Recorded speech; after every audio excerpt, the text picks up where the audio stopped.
get by. It resides between my eyes. Walked through the fire, came out better on the other side.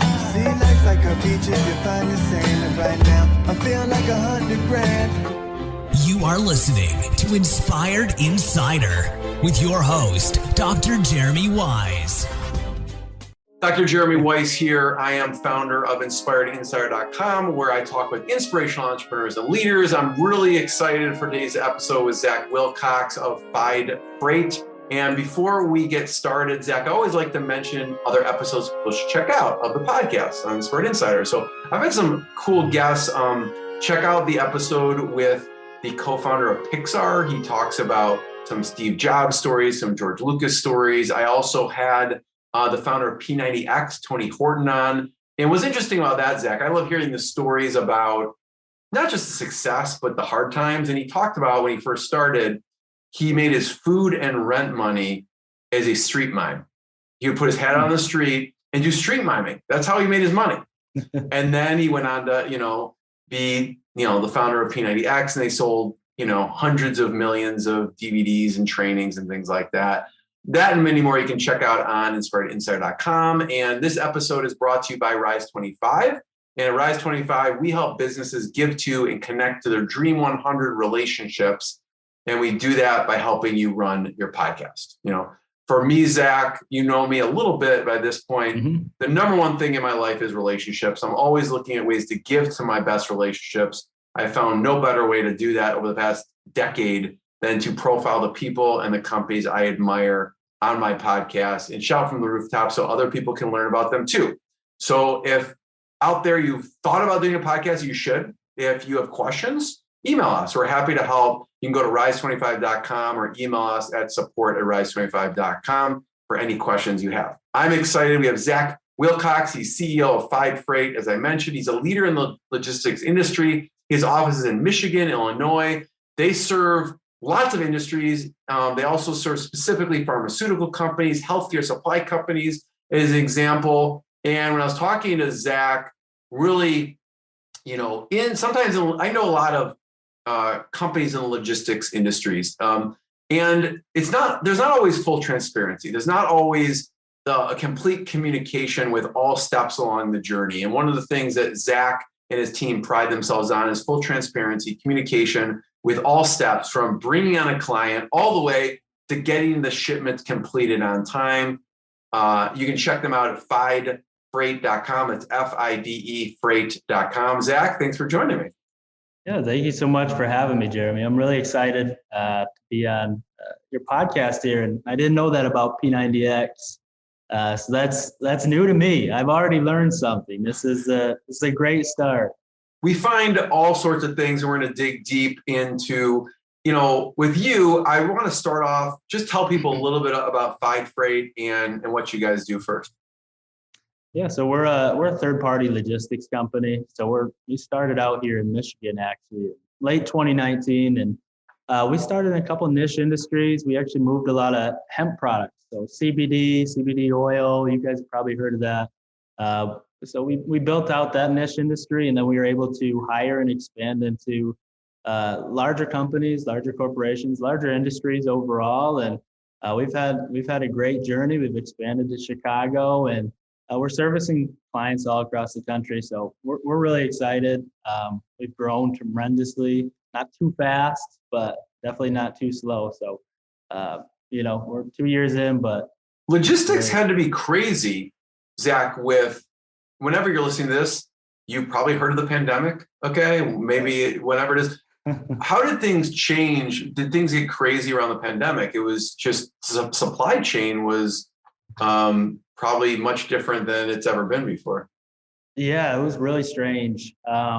It's changed so much since we started, right at the pandemic. It was 3 months in, and we were thankful that the industries we were in weren't too harmed by the pandemic, but there were a lot of companies. It was really a blessing to us. Our industries that we were in weren't harmed. They actually the opposite, right? I mean, you have healthcare, pharmaceutical. These are booming during this time. Yeah, absolutely. I mean, that's why we're really thankful is that happened. And there were a lot of companies that let people go, let good talent go that we were able to scoop up from other logistics companies. So we were really thankful for the pandemic in a strange way. It's been really nice to us as an organization. How did you get into this industry?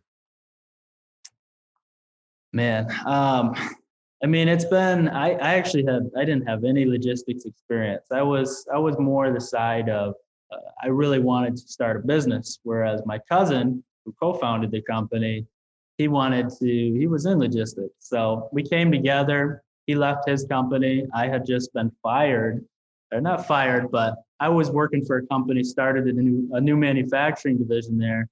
And we had one big client. And I knew it was a matter of time. If this client goes, I don't know what I'm going to do. And so this client went, and I actually went out into my car. I started crying in my lap. I was like, man, what do I do? What do I do? And then, I came together with my cousin and we ended up starting this website and then turned it into a company. And I was running to the bank 5 times a day to send out wires. We had no credit when we started. It was a real mess, but been a journey, and I didn't think I'd ever be in logistics, but here I am.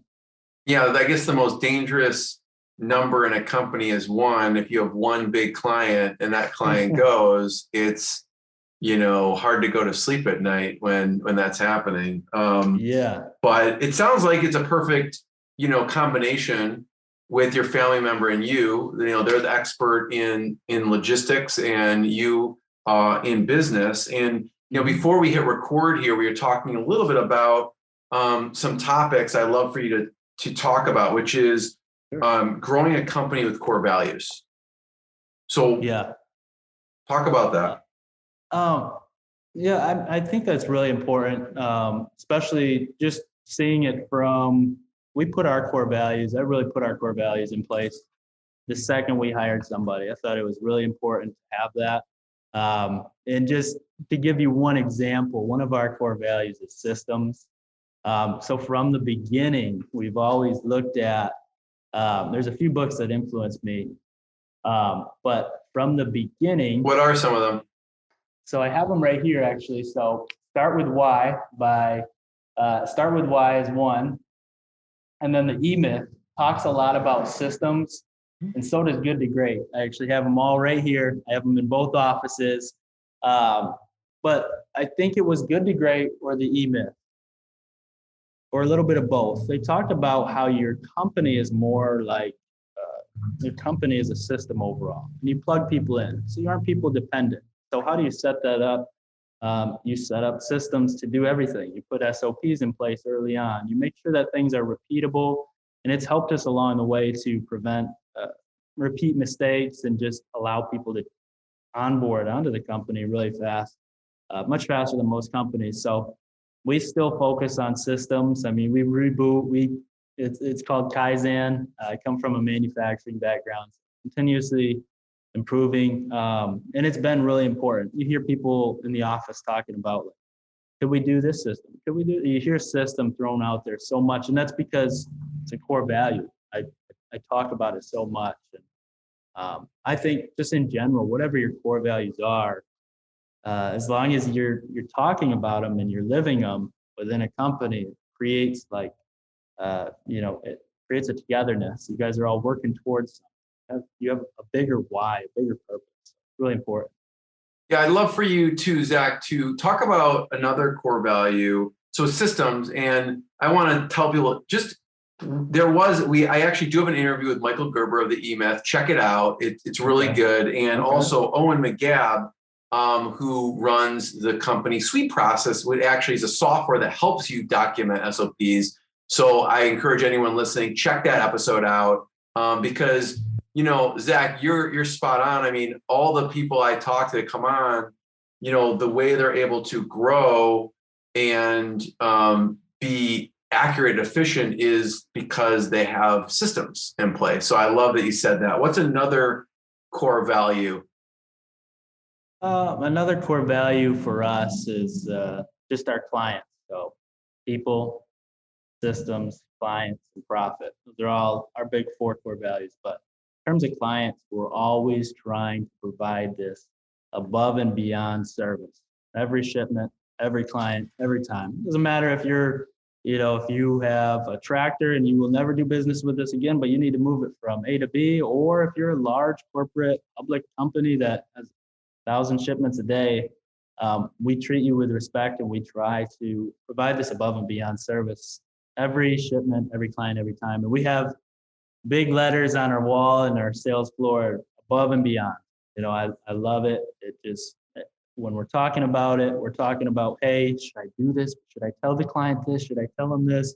Well, what gives them that above and beyond service? What would go above and beyond? What do they expect? Great. They expect that. Let's do this one step higher. So we talked about that in our conversations too. Just the above and beyond approach, everything we do. Speak, Zach, to the moving tractors situation. There was a specific instance. Yeah, I mean, just moving tractors in general, and then going back to the above and beyond service or experience, I think it's pretty unique for us, because a lot of times when we get those quotes, they come in through the website, and they go to an email, a distribution email to our whole sales team.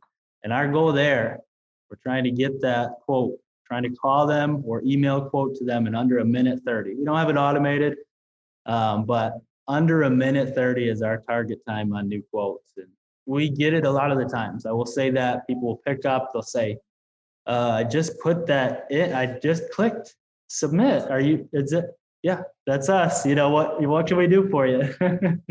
So we like to hold that standard. I love it. Yeah, if you go to the website, everyone goes to Fide Freight, Fide Freight.com, you can see right front and center is you can request a quote and you put it in, and you guys are super fast. Be careful, Jeremy. You're going to get a call during this podcast. How do you, because again, we've all dealt with companies. It could take them an hour, a day, a week to get back. What's one of the secrets to doing this? And it kind of goes into hiring, I imagine. And I'd love to talk about how do you, what's a process for hiring? And specifically, let's talk about customer service first with hiring, and we'll talk about other aspects of the company too. Mm-hmm. Hiring is, so I created a flywheel. And I want to say that is good to great, is the flywheel concept. So when we look at our flywheel as a company, what does it start with? It always starts with hire fit people. So you really have to step back and say, what is someone who's fit for this position? What am I looking for? What questions can I ask during the interview process to really dig out what does a fit person mean for my company? You can't always get it. I've had some good hires. I've had some bad hires. I learn quickly which one's which, but the idea is that whenever we're trying to do anything, it starts with fit people. Then you have a great training program. And then from there, you give a great service, you bring on more clients, you hire more fit people. It's the flywheel concept that we have here, but it all starts with how you interview and those questions you ask to really filter out, is somebody telling the truth? Anybody can give a great interview. They can prepare, they can have, they can have words ready, they can have all these phrases. I've heard it, cookie cutter answers. And sometimes you don't catch that and you're like, this person's great. Sometimes you're like, you ask something out of the box and you're like, what? I don't know how to answer that. So hiring is very important, just as important as training people once you bring them. What's the process for training, right? Because someone may come in, maybe they're a good fit, and they're not used to responding within a minute and a half to something. And then when they get on, saying the right things and making that person feel welcome and comforted and professional, what's the process for training? Well, to hit on the welcome part, we have a great office admin here who helps us. She puts up a big welcome sign with their name. So they walk in the door and it's welcome Kyle, welcome, and it just sets that setting, that tone. But then I spend a whole day with this person. We don't hire too many people at a time, two maximum.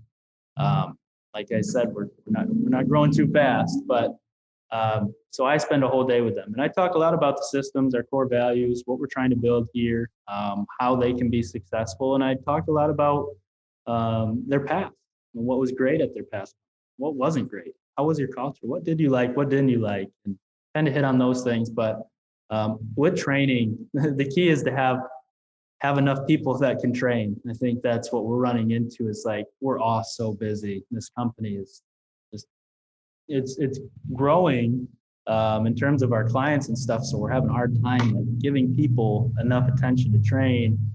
So we put in some systems we put in an LMS, a learning management software that we're actually implementing in the next couple of weeks that is going to help us big time and help the people that we bring on. I mean, if you have an all-star and you don't teach them how to, hit the ball, they're probably not going to hit the ball. They could be an all-star deep down, but if they don't know how to hit the ball or swing, you got a problem. So it's really important. One of the keys to success for you, it seems, in a short period of time is hiring really experienced people also. Mm-hmm. And, you said, your family member is really experienced. You brought in other experienced people to help run those aspects of the business. Was it, as far as your family member had connections in the industry, that seems like, you fill in these gaps where you don't have the expertise, and the same thing goes for your family member too. Yeah. I mean, we've done that all along. He's actually no longer with the company, but he did help found it, but he's no longer with the company. But we have early on, he knew a few people in the industry, which helped us. And then, like I said, during COVID, a lot of people were letting talent go.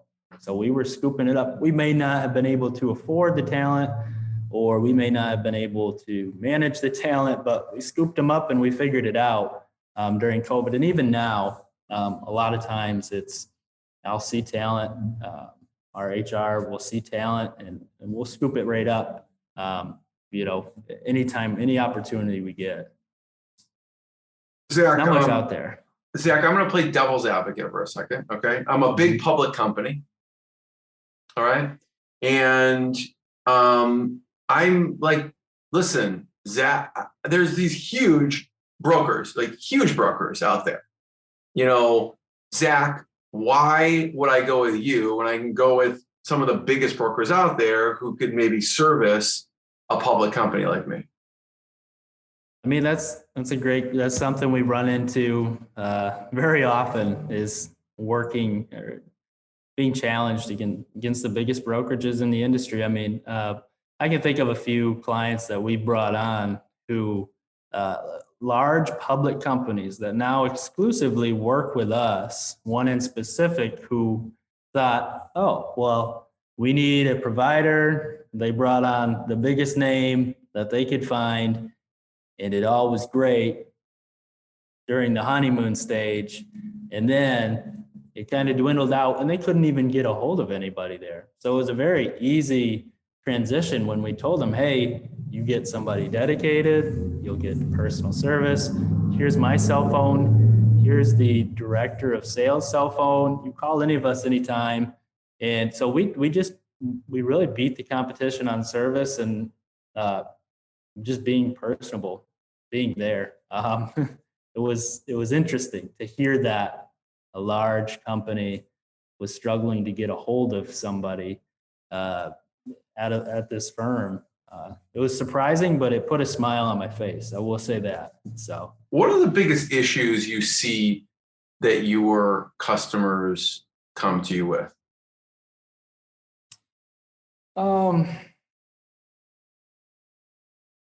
A lot of times, I would say a lot of times the issue is that when we're competing against other brokerages, you say, hey, I'll move something from A to B.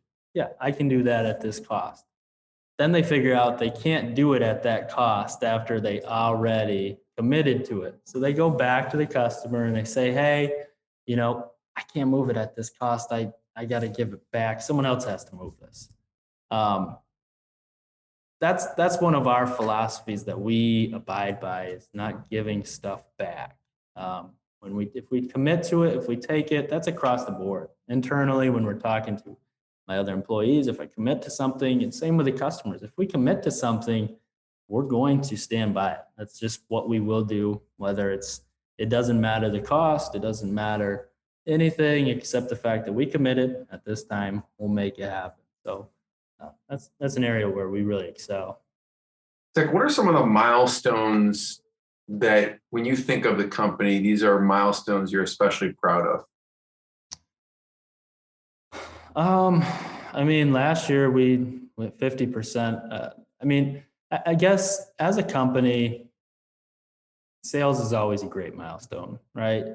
Being able to sell more or grow more. But I think that more of a subjective milestone is, are people happy to come to work? Are people happy to come to work? And you can ask them. And you can have multiple people ask them, are you actually happy to come here? Do you come here and do you have a smile on your face? Maybe not every day, but more often than not. And I think if we continue to do that, and we continue to hit our quarterly milestones around systems and building platforms, then the sky's the limit for us. But in terms of sales numbers, we're kind of blowing out those numbers that we set last year and then this year as well already. So we're pretty excited about that. That kind of comes with a great culture, great people. Yeah, you mentioned the people and the culture. What are things that you do that helps you maintain a good culture that other companies should think about as well? We talk about it all the time. We challenge ourselves all the time on what a great culture is. We talk about building a foundation here as we're smaller. We have 25 people. Just all of us keeping this very secure, this tight knit. Let's hold on to this. This is our foundation. And what builds that is not necessarily just breakfast on Wednesday mornings. That's great. But continuing to bring on people that have the same philosophy of culture is very important, and bringing on people that fit. There's companies, I won't get too far into it, but there's companies that do hire, 30 people at a time. How do you maintain a culture hiring 30 people at a time? I think that'd be very difficult. That's why we hire slow, and we're not growing as fast as we could, but we are protecting our culture and growing slow to protect that culture. So it's very important. I want to go back, Zach, to the inception of the company for a second. If anyone's watching the video, I am amazed by what you've done. You're a young guy.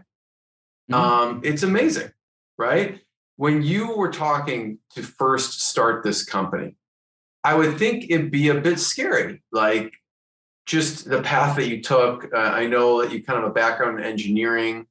What made you decide to make that leap? Because you could have, after that job, gone, cool, listen, I'm a smart guy. I'm going to go and work for another manufacturing company. I'll be successful.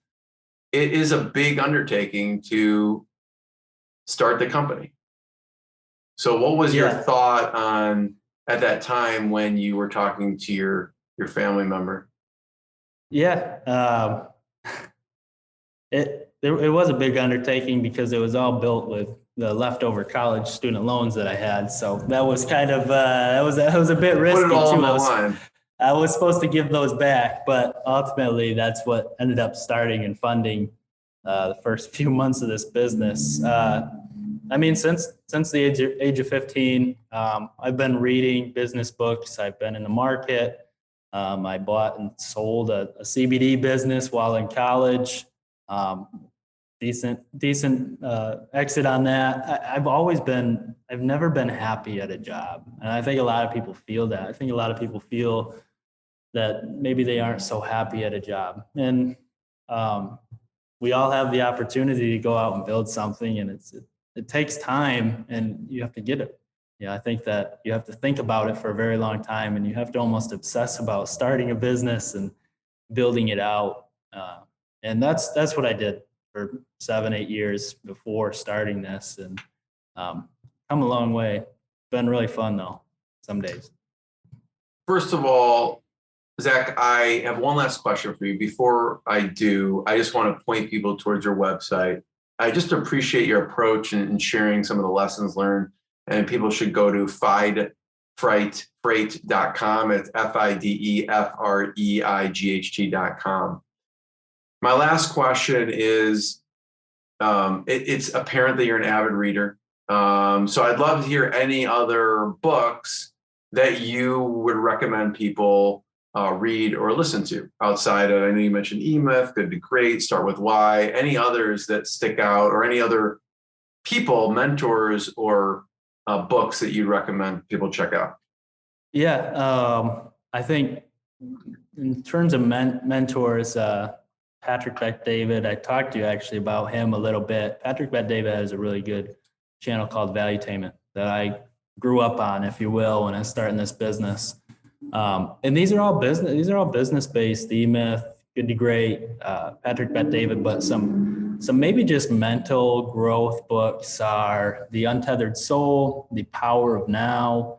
I just read both of those recently, and then Awaken the Giant Within by Tony Robbins. It's a bit dated, I will say that, but it's interesting to hear his perspective. And I've read all these books in a matter of a month, and it's been very good for your soul, for your mental, more than just thinking about business all the time, how to grow, how to hire people, how to do all this stuff. Like, think about yourself a little bit too, and it pays dividends. It pays dividends to work on personal growth as much as the business growth. So it's been really powerful. I love that, Zach. Read those books. Thank you. A number of people have actually mentioned Untethered Soul, so maybe it's a sign I should probably pick it up. It's not one I have, but I love Tony Robbins stuff. I think over here I have the whole Personal Power series and some other things. So I love that suggestion as well, Awaken the Giant Within. So Zach, I want to be the first one to thank you. Everyone check out fidefreight.com and more episodes of the podcast, Inspired Insider and Rise 25. And thanks, everyone. Thanks, Zach. Thank you so much. What I got, you can't buy. It resides between my eyes. Walked through the fire, came out better on the other side. See, life's like a beach if you find the sailing right now. I'm feeling like $100 grand.